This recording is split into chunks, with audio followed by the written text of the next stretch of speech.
E não é que ainda no Japão o Lula acabou falando também de futebol, né? Mais de racismo, na verdade, né? Sobre essa absurda agressão ao jogador Vinícius Júnior na Espanha. Chamaram de macaco aos gritos, né? Por uma grande parte de uma torcida adversária. E foi a 10ª vez, né? Em menos de 2 anos. E sem grandes consequências, né, para os agressores, né? Mas a repercussão, eu acho que nunca foi tão grande como agora, né? O governo brasileiro protestou, acionou as autoridades espanholas, até a ONU já se manifestou, né? Alguns torcedores foram presos, alguns já foram soltos também, mas o fato é que o problema do racismo, né, e da xenofobia vai muito além do futebol na Europa, né? Eu acho que se reflete, talvez, no futebol. O que vocês acham? Eu acho que não só na Europa, né?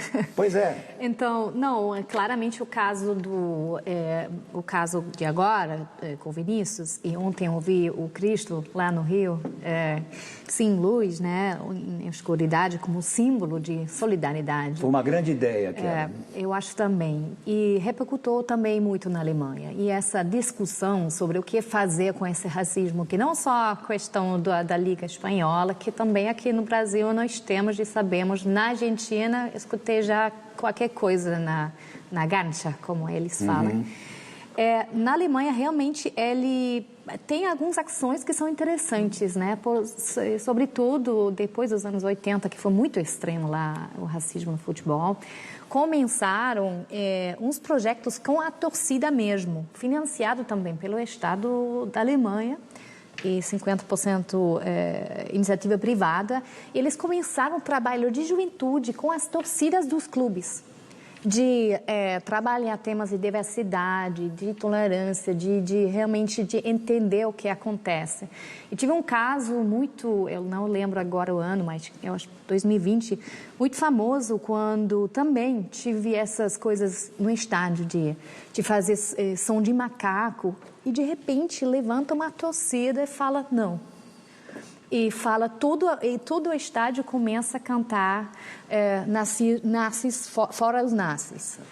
Não é que isso acontece sempre, mas o que pode acontecer quando tem uma ação conjunta com os clubes, com o Estado, de realmente trabalhar, eu acho que é um bom exemplo. Bom, porque a gente não está fora do racismo em alguns casos. E na Alemanha essa coisa de nazismo, então, pega de um jeito, né? Agora, por exemplo, Paulo, o que choca, inclusive, eu estava vendo esses que foram presos, né? Foram 7 pessoas foram presas, torcedores e tal. As idades não passam de 22, 23 anos, quer dizer, são os jovens, né? Que estão envolvidos nisso. Tudo começou porque o Carlo Ancelotti, que é o técnico do Real Madrid, a primeira coisa que ele falou na conferência de imprensa foi denunciar esse fato de forma contundente. Ele disse que não queria falar de futebol. Não, hoje eu não vou falar de futebol. Exatamente. Como que o Carletto Ancelotti é mais velho que eu, cantava as mesmas canções, eu escutava pelo menos contra as mulheres, contra qualquer coisa que se cantava nos anos 70.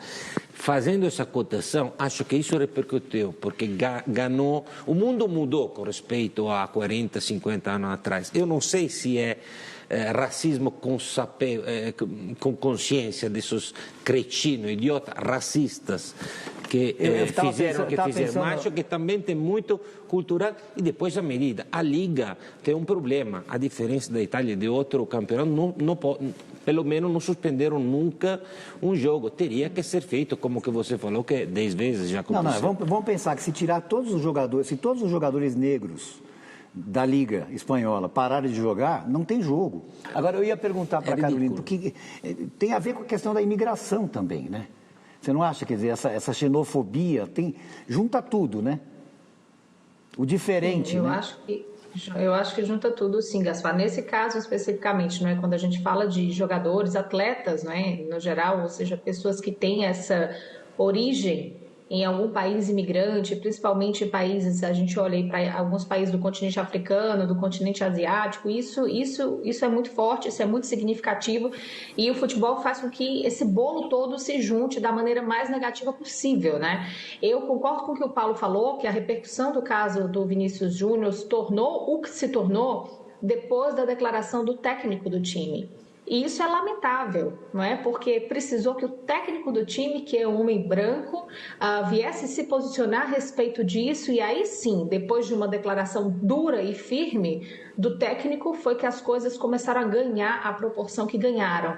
Talvez se tivesse ficado ali restrito ao protesto do Vinícius em campo, à emoção dele, aos posicionamentos dele depois nos perfis pessoais dele, nas redes sociais, que ele continua fazendo, talvez as ações não tivessem chegado ao nível que chegaram nesse momento. Isso é lamentável, não é? Isso é condenável, é preciso que haja punições exemplares.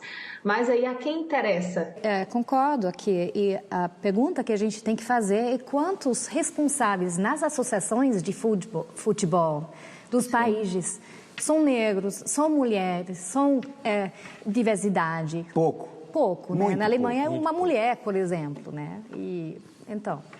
Não, e em relação ao Ancelotti, eu acompanhando redes sociais, vi até muitas críticas dizendo que demorou